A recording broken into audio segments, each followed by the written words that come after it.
Hey everybody, Dr. Jo Messenger here. Thanks for tuning in. Let's have a quick chat today about truth, because there seems to be a lot of variations of truth and fake news and So if the whole truth of the universe was in the room that you are in now, nobody else would be seeing the same truth as you. Even if they were sitting next to you, even if they were standing next to you, in front of you, behind you, they'd all be seeing something different. And especially if they were looking in a different direction to what you are, they'd be seeing potentially an entirely different version of the truth. For instance, in front of me here is a full wall of window. So looking out in front of me here is a full view over the city. So if you were here with me, chances are our eyes would be drawn to different things. Some of you might notice the trees, others the sky, the clouds, the horizon towards the Pacific Ocean, the buildings, the restaurants, the people. Our attention goes to where our experience and our affinities are that take our focus to those places. So be respectful of other people's outlook upon the truth. If they're seeing something different to what you are, it doesn't mean that they are not seeing the truth. They're just seeing a different part of the truth than what you potentially are. And etherically, in the etheric realms, in the higher realms, there is actually the hall of truth, the great hall of truth, where the universal truths are stored. So we can go to that hall of truth in our meditation journeys if you'd like. Let me know if that's something that you'd like to do. Let me know in the comments below. And also, there's truth and further truth, isn't there? The truth that was right for you and me back in the past isn't the truth that's right for us anymore. Back in the 70s, burnt orange and lime green kitchens were all the rage. They were true. We love them. We don't want those in our kitchens anymore. Now we have a tendency, we went through the wood phase, didn't we? The oak paneling, the pine paneling, the jarrah, the pure wood. Very Scandinavian. And now we seem to have gone through the white and the pristine and the pure. I love the white, I love the shiny, I love the clean. So what used to be true, what we used to have an affinity with, isn't necessarily what is true for us now.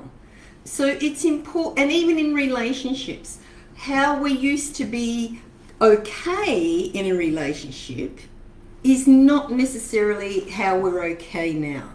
How we used to be okay in a workplace structure, 9 to 5, isn't necessarily how we like our workplace structure now.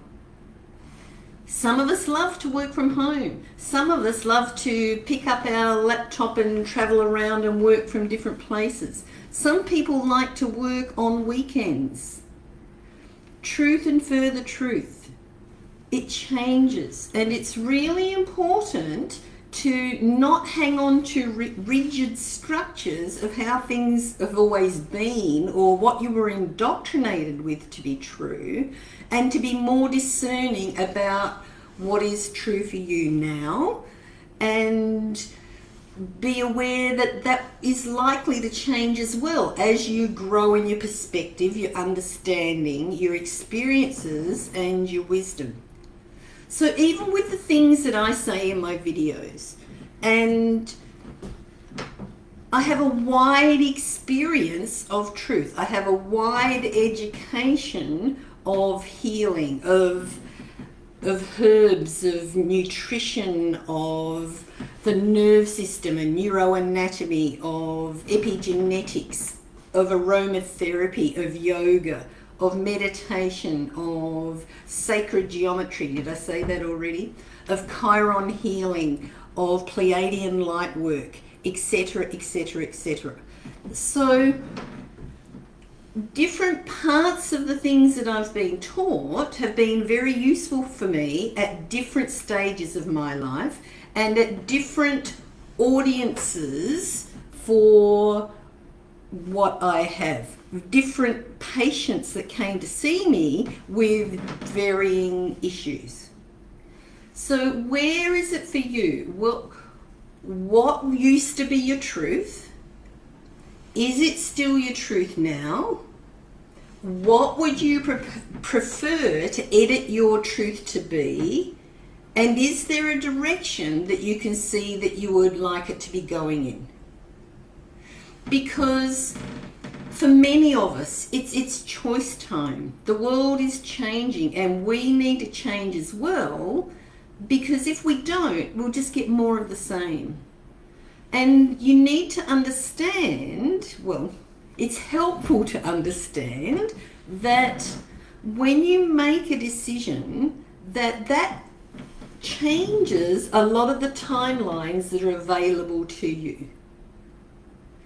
When you close some doors, it means they're closed and you have to choose other doors. If you walk through a particular door, that can sometimes mean a door behind you automatically closes that you cannot go back to, even if you want to. For instance, if you decide that you're going to sell your house, if you have a house, if you decide to sell your house, you sign the contract, they give you the money, and you move out. If you've chosen another house, you move to that house.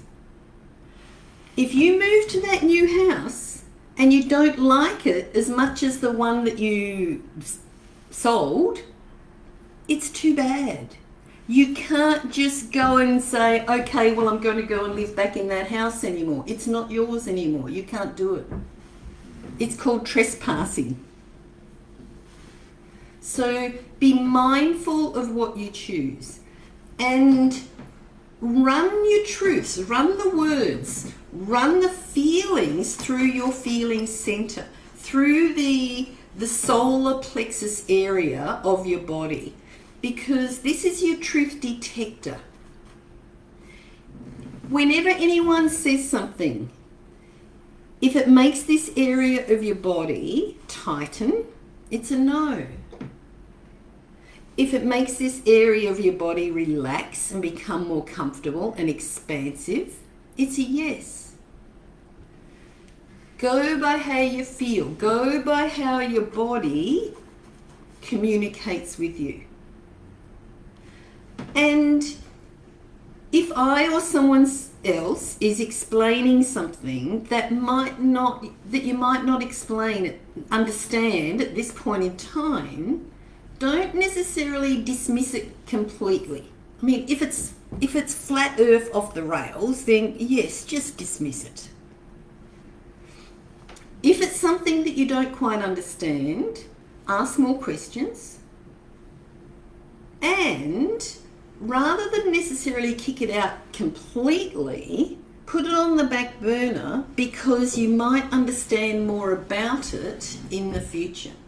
For instance, back in the 80s, the Alice Bailey Blue Books were very popular at the theosophical type bookshops. And for most of them, I just found them a hard slog. They were hard to read, there were lots of words, no pictures, and I put them down. And then years later, I went back to read the Alice Bailey Blue Books, and they just seemed so basic.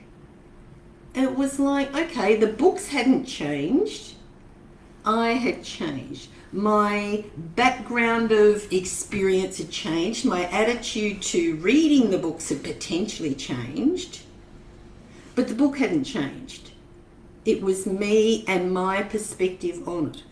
So If a truth is offered to you, be prepared to revisit it later on if it doesn't quite sit with you. And be discerning. Go by here.